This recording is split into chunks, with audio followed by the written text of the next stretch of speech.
서울 관악구 신림동의 한 거리에서 일면식도 없는 지나가는 행인을 흉기로 휘둘러서 한 명은 죽고 세 명은 중상을 입은 그런 사건이 우리 언론에 많이 보도되고 있죠. 그 일뿐 아니라 최근에 많은 묻지마식 그런 폭력, 살인들이 일어나게 됩니다.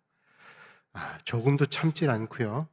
그저 마음에 떠오르는 대로 행동하는 일들이 많습니다. 참을성 상실하고 감정대로 성질대로 행동하는 그런 시대를 우린 살아가고 있습니다. 혹여라도 믿음의 사람들이 그런 삶을 살면 안 되는데 세태가 세상의 것들이 들어와서 우리가 믿음의 자리에서도 그런 일들이 있을까 봐 두렵죠. 오늘 이런 시대 믿음의 삶을 살아가는 여러분들의 모습은 어떤지요? 어떤 교회에 열심히 믿음 생활하는 여자 집사님에 대한 이야기입니다. 하루는 목사님이 그 가정에 신방을 가셨는데 남편은 교회에 나오지 않는데 아내가 이번에 꼭 예배 드리자 그래서 그냥 예배를 드렸어요. 예배를 드리고 예배가 끝난 뒤에 부인은 주방에 가서 이제 음식을 준비하는데 남편과 둘이 믿지 않는 남편과 목사님 대면했죠. 목사님께서 그 남편에게 얘기했습니다. 선생님, 아내분이 저렇게 간절한 마음이 계신데 이 기회에 교회 등록하고 나오시면 어떻습니까? 그러고 물었어요. 그랬더니 대답하기를 못합니다. 그러더래요. 아니 그렇게 물어보면 나가지 않아도 예 나가겠습니다 얘기한다든지 예 나가야 되겠네요 뭐 이렇게 하면 되는데 못 나갑니다 그러더래요. 그래서 그 말에 목사님도 당황했는데 왜 못 나가시나요? 그랬더니 얘기하기를 자기 아내가 얼마나 성질이 못됐는지 집에서 보는 것도 지금 힘든데 교회까지 가서 본다 그러면 얼마나 힘들겠냐고 그러면서 얘기하더래요. 아내가 얘기하는 게 가만 들으면 틀린 말은 없대요. 사실 맞는 말이 많은데 그 말을 들으면 반발심이 생긴대요. 반발심. 그래서 자기 아이들도 그렇고 자기도 그렇고 꼼짝을 못 해가지고 교회는 내가 못 나가겠다 그런 얘기를 하더라고요. 목사님 그 말씀 들으니까 이해가 돼요. 그러나 그 아내 되신 집사님이 얼마나 간절한 마음 또 구원받아야 되겠기에 한번 마음 고쳐 잡수시고 나오시면 어떨까요? 그러고 왔는데 집에 와서도 계속 목사님이 그 말이 떠오르더래요. 아니 그 집사님 그렇게 교회에서 열심히 하시는데 집에서는 어떻게 하셨길래 저렇게 남편분이 절대로 교회 안 나가겠다 그러나. 그래서 생각을 하다가 그 집사님을 불렀습니다. 좀 고민하다가 오래 기도하고 불렀어요. 집사님 혹시 제가 이런 말씀 드리면 기분이 상할지 모르겠지만 제가 집사님 가정을 사랑하는 마음으로 부탁을 드리는데 남편분에게 교회를 나오시라 그랬더니 못 나오겠다고 그러면서 자초지종을 얘기했어요. 그 얘기를 들으니까 조금 언짢기도 하고 부끄럽기도 했겠죠. 그런데 목사님 말씀을 잘 받았습니다. 예, 제가 목사님 말씀하시니 그 말씀대로 제가 노력하겠습니다. 그러던 어느 날 낚시를 좋아하는 남편분이 낚시 갔다 와서 긴 낚싯대를 가지고 들어오다가 거실에 있는 전등을 깨뜨렸어요. 그 전등이 하필이면 얼마 전에 아주 돈 많이 주고 산 좋은 전등이었거든요. 그 전등을 깨고서는 아주 깜짝 놀랐습니다. 큰일 난 거거든요.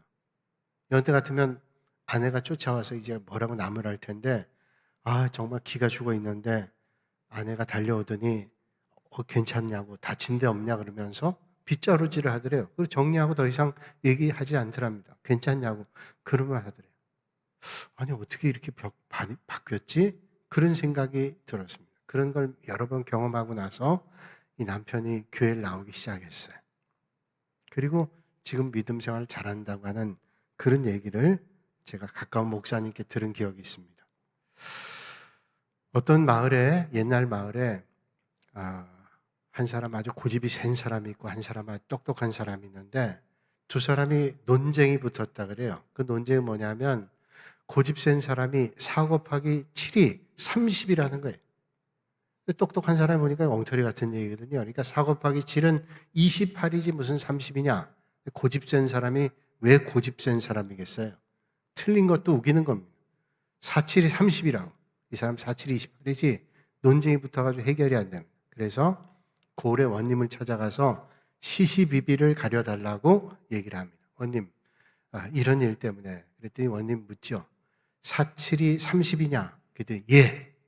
고집센 사람이 얘기하죠. 4, 7이 30인데 저 똑똑하다는 놈이 그것도 모르고 저렇게 우긴다고. 그래서 들어보니까 똑같은 얘기를 하는 거예요. 그래서 원님이 재판장으로 심판을 합니다. 선고하기를 4, 7이 30이라고 한 사람은 집으로 돌려보내고 4, 7이 28이라 그런 사람은 곤장 10대를 쳐라. 그렇게 판결을 내렸어요. 고집센 사람이 그 판결을 받고 가면서 똑똑한 사람을 약을 올립니다. 거봐라, 원님이 내 편 들었다. 그리고 약 올리고 가는 거죠. 억울하게 똑똑한 사람이 곤장 10대를 맞았습니다. 맞고서 볼멘 소리로 원님에게 얘기하죠. 원님, 아니 4, 7이 28이지 4, 7이 30이란 말이 가당한 말씀입니까? 그러자 원님이 똑똑한 사람에게 얘기합니다. 4, 7이 30이라고 말한 우둔한 놈이랑 싸운 네가 더 어리석은 놈이다. 네가 더 어리석어. 아니 그거랑 싸울 게 뭐냐, 고집센 놈. 뭘 가지고도 고집 부리는데 싸운 네가 정말 어리석은 놈이야. 그리고 나무랬다는 거예요. 그 말을 들으니까 그 말이 맞아요. 오늘 우리가 때때로 엉터리같이 고집센 것 가지고 싸운 경우가 있잖아요. 그거보다 사실은 온유함이 더 낫죠. 오늘 주님은 우리에게 말씀하죠. 온유한 자가 복이 있다. 고집센 자가 복이 있거나 다투는 자가 복이 있다고 말씀하지 않고 온유한 사람이 복이 있대요. 우리는 팔복의 말씀을 지지난주부터 살펴보고 있는데 첫 번째 주에는 마음이 가난한 사람이 복이 있대요. 아니 부자가 복이 있는 세상에 하나님은 마음이 가난한 사람, 갈급한 사람, 그분이 주님을 만나기 때문에 복이 있다 그러죠. 또 기쁨이 있고 감사가 있고 찬송이 있고 은혜가 있는 곳에 복이 있는데 주님 말씀하시기를 애통하는 자에게 복이 있다고 말씀합니다. 아니 세상에 애통하는 사람이 무슨 복이 있어요? 날마다 기쁘고 즐거운 사람 복이 있죠. 그런데 오늘 말씀에는 온유한 사람이 복이 있다. 어떻게 온유한 사람이 복이 있을까요? 예수님의 모습 가운데 가장 중요한 모습 가운데 하나가 온유한 모습입니다. 주님 말씀하시죠? 나는 마음이 온유하고 겸손하니 라고 말씀하고 있습니다. 그렇다면 여러분, 온유한 사람이 어떤 사람일까요? 야, 저 사람 참 온유해 라고 하는 사람을 여러분 어떤 사람을 온유한 사람이라고 말씀하나요? 우리가 온유하다라 그러면 어떤 때는 조금 부정적인 생각 가질 때 있어요. 좋은 의미도 있지만 좀 약하고 좀 중심이 흔들거리고 우유부단하고 그런 사람을 온유하다고 생각할 때가 있습니다. 그런데 온유함은 마음이 가난하고 애통한 마음을 가진 사람들이 온유한 마음을 가질 때가 많습니다. 그래서 온유하다는 말을 가끔 우리는 오해하기도 합니다. 온유한 사람은 유약한 사람도 아니고 중심이 흔들린 사람도 아니고 무기력하고 그런 사람이 절대로 아닙니다. 온유라는 말을 신약 성경의 헬라어로 보면 프라우스라는 말입니다. 프라우스라는 말은 어떤 말이냐면 온유라는 의미를 가지고 있는데 이 프라우스의 본뜻은 야생말을 길들여서 아주 훈련받은 말을 얘기해요. 절제할 줄 아는 거예요. 그러니까 온유하다라는 것은 힘이 없거나 무기력한 게 아니라 힘은 있어요. 강력해요. 절제할 줄 아는 거예요. 뛸 땐 뛰고 멈출 땐 멈추는 거예요. 온유함은 그런 절제가 있는 것을 프라우스라는 말로 잘 훈련받은 말이라는 것과 의미가 상통합니다. 그럼에도 오늘 이 땅에 사는 많은 사람들이 온유함이라는 말이 그렇게 썩 좋게 생각되지 않아요. 온유라는 말은 문자 그대로 얘기한다면 마음씨가 따뜻하고 부드러운 거예요. 야, 저 사람 마음 좋고 참 부드럽다. 이건 좋은데 그게 연약한 것으로 착각할 때 있어요. 그래서 약간 비굴하고 어떤 때는 사람들 앞에 너무너무 굽신굽신거리고 그럴 때 그 사람 온유하다고 생각하는 거예요. 그래서 그렇게까지 살 필요가 있어? 라고 생각한다는 거죠. 그래서 사람들 마음 가운데 온유하다라는 말이 조금 부정적인 의미로 느낌을 받을 때가 있습니다. 아주 오래전에 섬기던 교회에 나이가 지긋한 집사님 계셨는데 그 집사님이 자기 남편에 대해서 이런 말씀하는 것을 전 기억합니다. 사람들이 그 남편분 보면 그렇게 얘기해요. 참 심성이 얼마나 좋은지 남편분은 정말로 법이 없어도 살만하다고. 그런 말 우리 많이 하죠. 법 없이도 살 수 있는 분이다. 법을 갖다 댈 이유도 없이 참 그렇게 좋은 성품이다 얘기하는데 그 말씀을 듣는 부인 집사님은 그거에 대해서 아주 안 좋아해요. 왜 안 좋아하는가 하면 그 소리 이제 더 이상 듣고 싶지 않다는 거예요. 아니 자기 식구 하나 제대로 간수하지를 못하는데 아무리 세상에 법 없이 살 수 있다고 그 얘기하는 게 뭐 좋냐고. 절대로 자기 식구 잘 간수하고 차라리 주먹질하는 게 더 좋대. 그 얘기를 들으니까 너무 좀 심하다 생각했는데 얼마나 힘들었으면 그랬을까라는 생각도 해봤습니다. 그럼에도 마음씨가 좋고 온유하다는 것에 대해서 부정적 생각을 가진 사람들이 많습니다. 그러므로 오늘 주님께서 온유한 자는 복이 있나니 그들이 땅을 기업으로 받을 것이며 라고 하는 주님의 말씀을 별로 달갑게 생각하지 않는 분들이 계시다는 거죠. 그렇다면 왜 주님께서는 그럼에도 불구하고 온유한 자가 복이 있다고 말씀하실까요? 아니 온유한 자보다 능력 있는 사람이 복이 있다고 말씀하면 받아들이기 좋은데 온유한 자가 복이 있다고 좀 비굴하고 연약하고 흔들거리고 그게 복이 있다고? 근데 여러분 세상에 강한 것들이 오래가는 것 같지만 그러지 못할 때도 많이 있잖아요. 상창이라고 하는 사람 말 가운데 제자들이 물었다죠. 선생님 어떤 게 가장 세상에 강할까요? 물어봤더니 이 사람이 대답하기를 자기 입을 가르치라는 거예요. 입을 봤더니 입을 이렇게 열더래요. 왜 그러시냐 그랬더니 내 입에 뭐가 있냐? 뭐가 있긴요 입이죠. 그랬더니 이빨이 있냐? 이빨이 없는데요. 내 입에 혀는 있냐? 혀는 있는데요. 여러분 혀보다 이빨이 훨씬 강하잖아요. 근데 세월이 가면 남아있는 게 뭐예요? 죽을 때까지 혀는 다 있지만 이빨은 없는 사람 많아요. 그런데 살아있는 동안은 이빨 때문에 혀가 물리기도 하고 고통당하죠. 강한 게 오래 갈 것 같지만 사실은 강한 게 오래 가지 못해요. 어떤 분이 얘기하는데 옛날에 큰 동물이었던 맘모스 이런 것들은 다 사라졌는데 옛날에 있었던 조그만 벌레는 지금도 있더래요.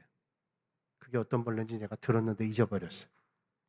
그러니까 강한 게 오래 갈 것 같지만 뭐 호랑이 사자가 맹수로 모든 걸 지배할 것 같지만 사실은 그런 맹수도 사실은 지금 희귀해서 옛날엔 있었어도 지금 없는 곳이 많잖아요.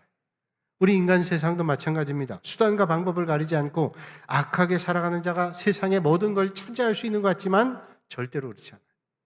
여러분 한때 세상을 아주 고통스럽게 했던 히틀러가 있죠. 그와 함께 했던 이탈리아의 무솔리니, 그에 대항했던 영국의 처칠이 있습니다.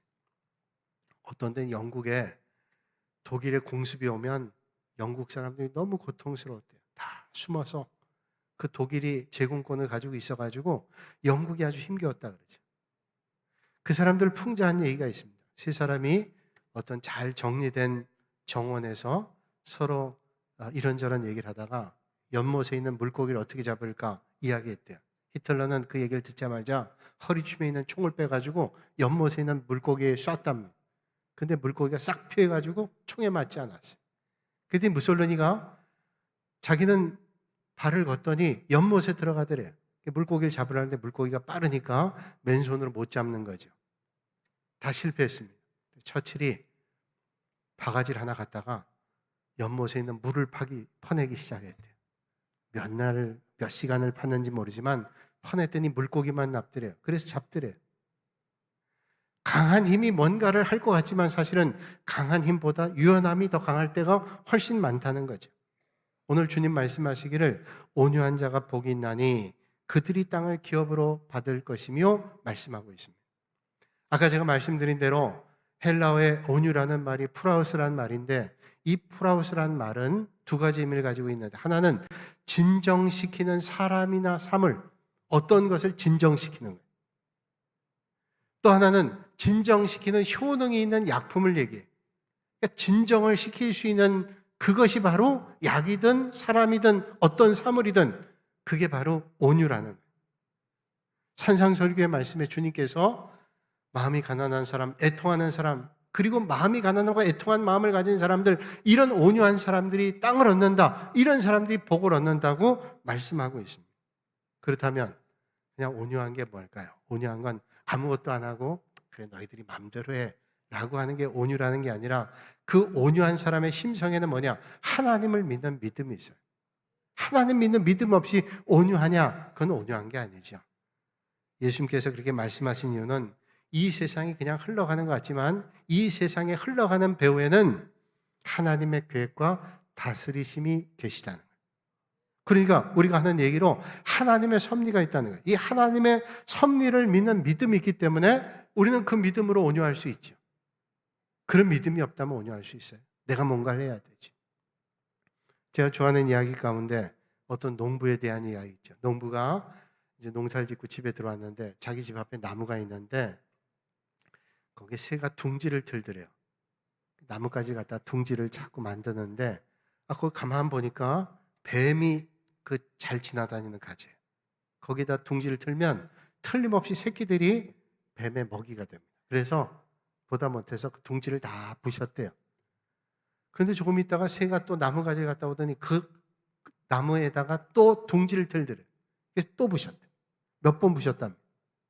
몇 번 부시고 나니까 뭐 새가 원망스러운 눈으로 쳐다봤는지 모르지만 새가 다른 나무에다 가지에 둥지를 틀더래요. 그래서 저긴 안전하겠다 싶어서 둥지를 내버려뒀대요. 때때로 우리 인생길에 하나님께서 우리의 둥지를 무너뜨리는 것 같은 어려움 만날 때 있어요. 아니 하나님께서는 왜 내 둥지를 무너뜨리지? 내가 이렇게 애쓰고 수고한 것들 다 무너뜨리지? 원망과 불평이 들 때 있어요. 그런데 주님은 우리를 원망하기를 원하시지 않죠. 하나님께서 우리를 망하게 하시지 않습니다. 모든 일이 내 뜻대로 되지 않는다고 원망하거나 낙심하지 말고 그 일 가운데 역사하신 하나님의 뜻과 계획을 발견하실 수 있는 여러분들이 되시기를 주님의 이름으로 축원합니다. 오늘 말씀은 사실 시편 37편 말씀을 배경으로 하고 있습니다. 시편 37편 11절에 이렇게 말씀하죠. 그러나 온유한 자들은 땅을 차지하며 풍성한 화평으로 즐거워하리로다. 온유한 자가 땅을 차지하고 풍성한 화평으로 즐거워하래요. 그러니까 시편 37편의 말씀을 예수님께서 인용해서 말씀하는 거예요. 온유한 자가 복이 있다. 그들이 땅을 받을 것이다. 이 말씀은 시편 37편의 말씀을 배경으로 해요. 그렇다면 오늘 본문 말씀을 우리가 올바로 이해하기 위해서는 시편 37편의 말씀이 어떤 배경으로 기록되는가를 보면 정확히 알 수 있죠. 시편 37편 1절 이하의 말씀을 제가 그냥 빠르게 스킵해서 이렇게 읽어드릴게요. 악을 행하는 자들 때문에 불평하지 말며 불의를 행하는 자들을 시기하지 말지어다. 여호와를 의뢰하고 선을 행하라. 내 길을 여호와께 맡기라. 그를 의지하면 그가 이루시고 여호와 앞에 잠잠하고 참고 기다리라. 자기 길이 형통하며 악한 꾀를 이루는 자 때문에 불평하지 말지어다. 진실로 악을 행하는 자들은 끊어질 것이나 여호와를 소망하는 자들은 땅을 차지하리로다. 그러나 온유한 자들은 땅을 차지하며 풍성한 화평으로 즐거워하리로다. 자, 오늘 말씀 대충 여러분 느낌으로 보면 뭐냐면 평안한 가운데서 온유함을 얘기한 게 아니라 지금 대적들이 원수들이 아주 힘겹고 하는 그런 상황입니다. 저들을 대할 때입니다. 여호와를 소망하며 악인들을 향해 온유한 자는 오히려 땅을 차지하는, 지금 대적자들이 공격하고 힘겨운 자리에 있는데 하나님을 앙망하고 바라보는 자들이 땅을 차지한다고 말씀하고 있습니다. 구약의 인물 가운데 온유하다라고 하는 대표적인 사람이 모세입니다. 제 생각이 아니라 성경에 그렇게 말씀하고 있어요. 민수기 12장 3절에 모세가 얼마나 온유한지를 이렇게 말씀하고 있습니다. 이 사람 모세는 온유함이 지면의 모든 사람보다 더하다. 모세 온유함이 지면의 모든 사람보다 더하다란 말은 뭐예요? 이 세상에 어떤 사람보다 모세 온유함이 더하더라. 그러면 왜 모세의 온유함이 이렇게 컸을까요? 그렇다면 그 성경의 앞구조를 봐야 되겠죠. 민수기 12장 1절에 보니까 모세의 누이였던 미리암과 형이었던 아론이 모세를 힐난하고 비난하고 대적합니다. 그 12장 1절에 이렇게 말씀해요. 모세가 구스 여자를 취하였더니 그 구스 여자를 취하였으므로 미리암과 아론이 모세를 비방하니라. 형제예요. 모세 형제입니다. 미리암, 아론 형제. 그런데 대적하고 비방해요. 이게 처음에는 대적과 비방 전도였지만 나중에는 반역으로 갈 정도로 힘들었어요. 왜냐하면 모세는 지도자인데 그 주변에 있는 사람들이 자꾸 힘겹게 하면 어떻게, 이게 반역이 되는 거죠. 이 장소가 광야의 하세롯이라고 하는 곳이었습니다. 그리고 상황은 모세의 본처였던 십보라가 세상을 떠나고 이제 두 번째 아내를 찾는 거예요. 근데 두 번째 아내를 누가 얻었는가 하면 구스, 아프리카의 여자예요. 인종으로 얘기하면 흑인종. 검은 아내를 얻었다는. 그거 가지고 반대하는 겁니다. 그러면 그것 때문에 반대했다. 여러분, 우리가 생각해 보면 그의 첫 번째 부인이었던 십보라는 미디안 여자입니다. 이방 사람. 구스 여자, 얻는 두 번째 여자도 이방 사람. 여러분, 이방 사람이라는 게 문제는 뭐예요? 이방 사람의 문제는 뭐냐? 이방 사람 때문에 내가 가지고 있는 믿음을 잃어버릴까 봐 하나님께서 그걸 주의하게 하죠. 근데 나중에 신약에 와서는 베드로에게 하나님께서 깨끗하다고 하는 게 넌 더럽다고 얘기하지 마라. 이방 사람에게 복음 전하죠. 그러니까 이방 사람이 문제인 게 아니라 하나님을 모르는 사람 때문에 영적인 좋지 않은 영향으로 믿음의 길을 떠날까 봐 이게 문제죠.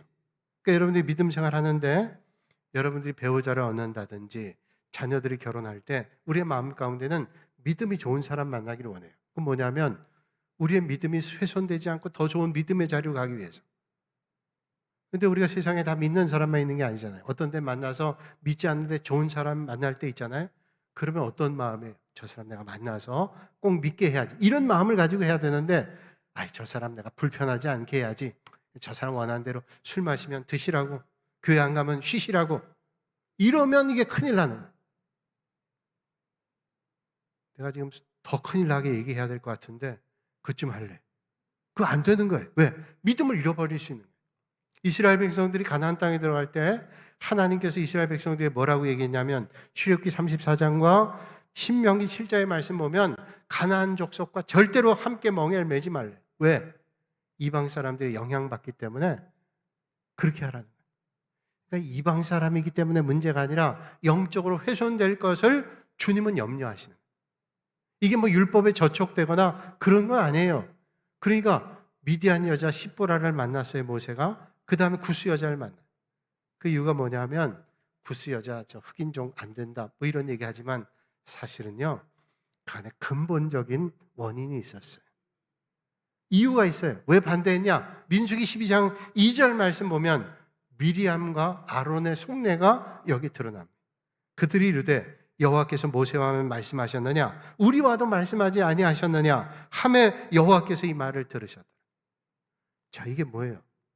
모세가 구스 여자하고 결혼한다니까 반대하면서 하는 말이 뭐냐? 모세만 하나님과 말했냐는 거예요.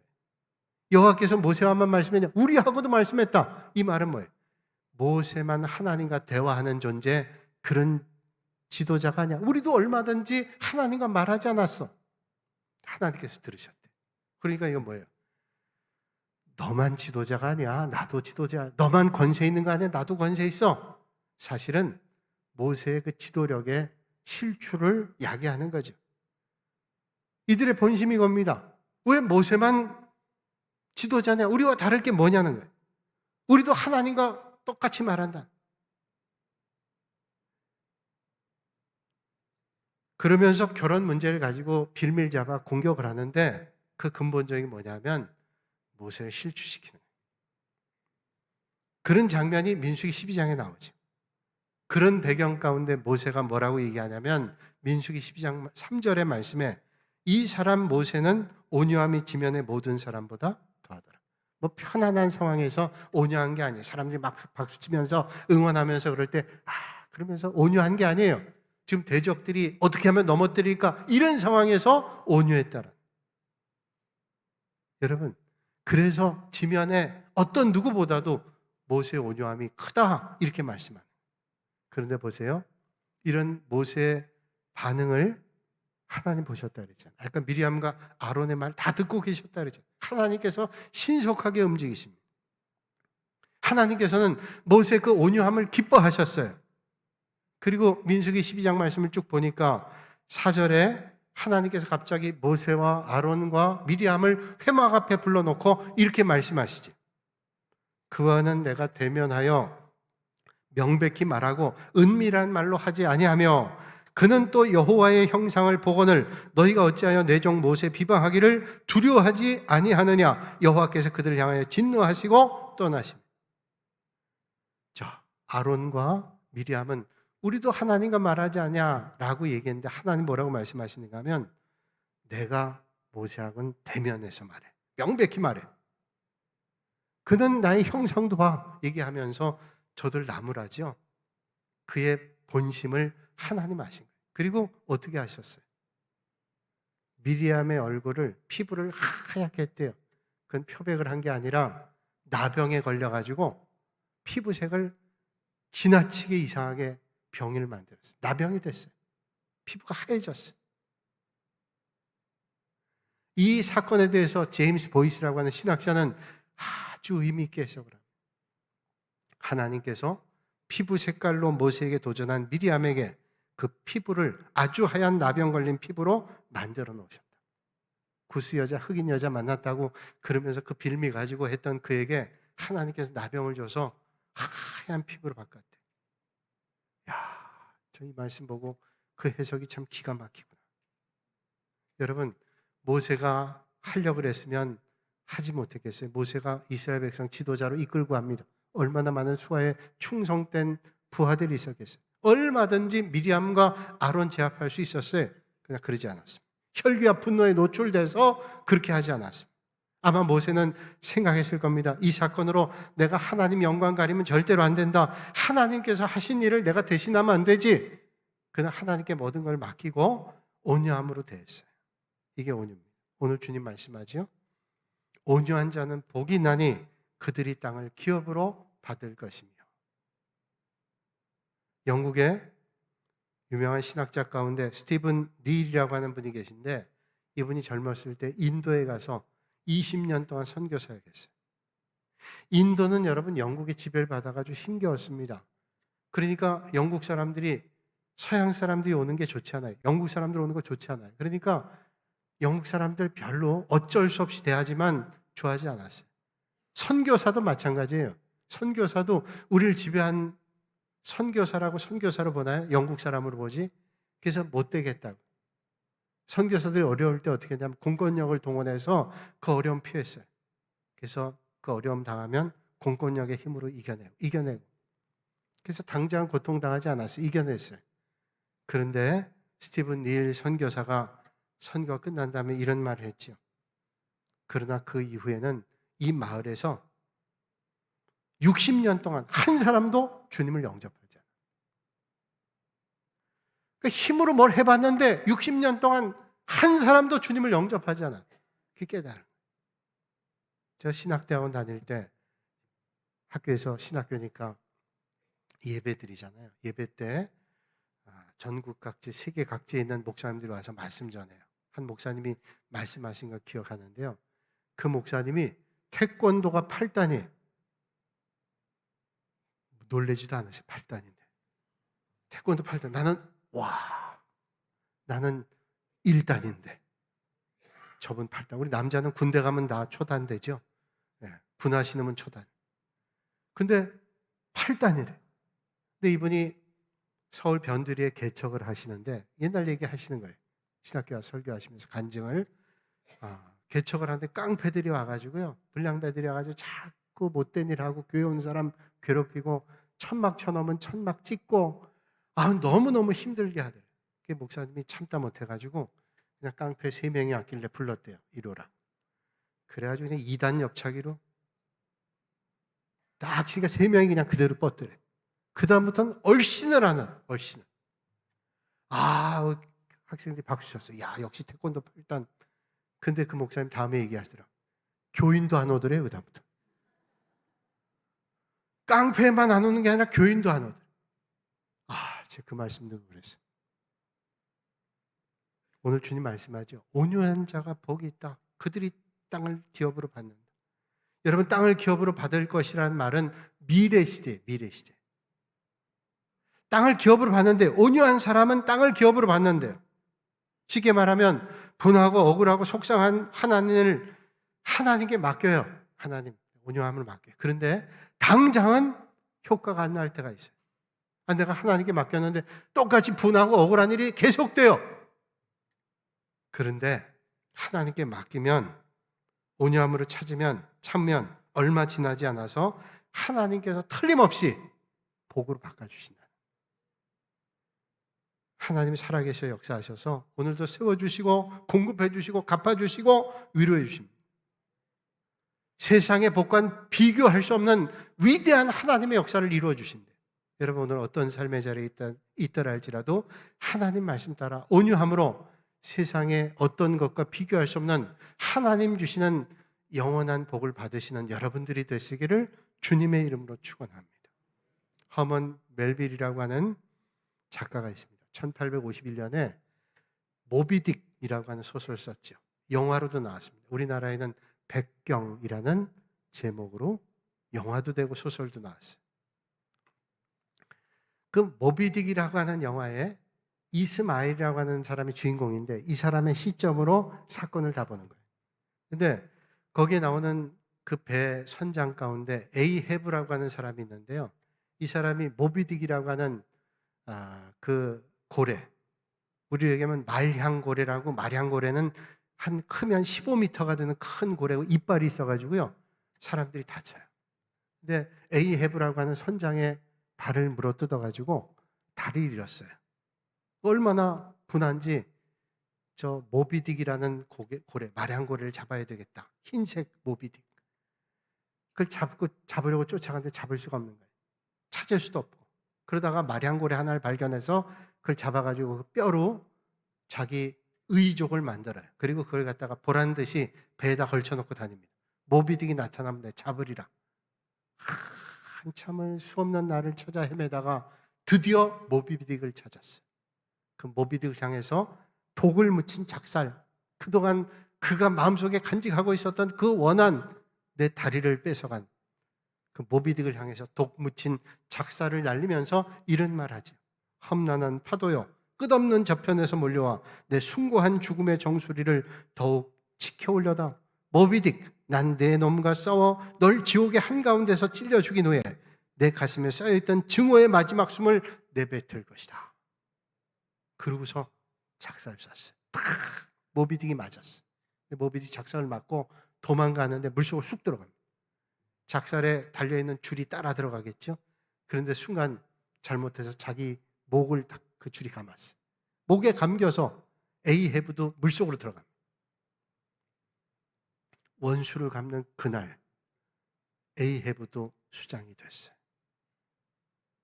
그 소설은 여러 가지를 얘기하고 있죠.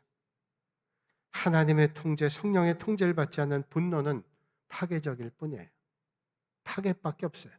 그러면 우리는 분노하지 말아야 돼요? 우린 잘못된 것에 대해서 분노하지 말아야 됩니까?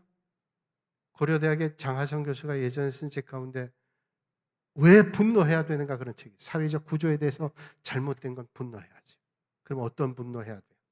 창조적인 분노, 거룩한 분노, 사랑의 분노 해야 되죠. 이 땅의 무질서와 혼돈, 어둠을 광명으로 변화시킬 수 있는 온유함의 분노를 해야 되죠. 오늘 이 아침에 하나님의 마음에 대한 갈망함을 가지고 마음이 가난한 자로, 애통한 자로, 그래서 온유함을 마음에 품어 세상을 변화시키는 복 있는 여러분들이 되시기를 주님의 이름으로 축원합니다. 거룩하신 아버지 하나님, 오늘도 이 아침에 저희를 주님 전으로 불러주시고 주님 향한 뜨거운 마음을 가지고 예배드리게 하시고 온유한 사람의 복을 다시 한번 나누게 하시니 감사합니다. 우리가 이 땅에 살면서 하나님의 역사하심과 인도하심을 분명히 믿고 오늘도 하나님의 인도하심 앞에 온전히 의탁하여 온유함으로 하나님 주시는 복과 그 땅을 기업으로 얻는 축복의 사람들 다 되게 하여 주시옵소서. 예수님의 이름으로 기도하옵나이다. 아멘.